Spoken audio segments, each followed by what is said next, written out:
¿Qué rollo, bandita? Aquí les voy a hacer un video en corto de cómo suena el escape para que se den una idea de cómo suena esta mendiga moto.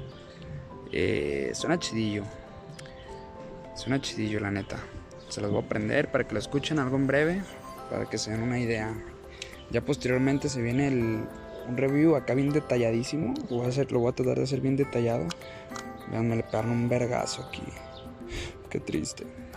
Pero bueno, se va a venir un review chido acá detallado para que pues ya no anden buscándole.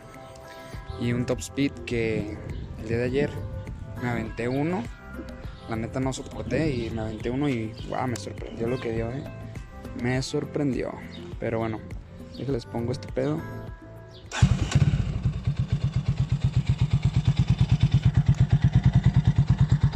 Me maman esas luces.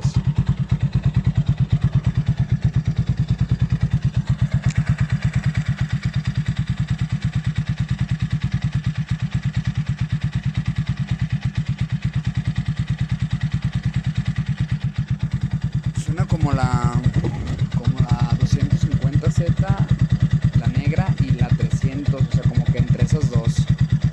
El sonido sí está algo ronquillo. Igual déjale acelero.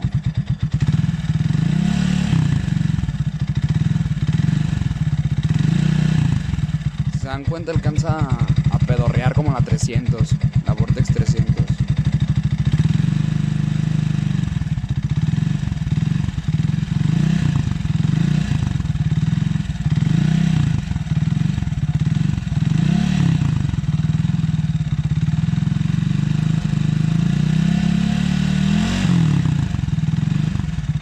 Cámara, putos.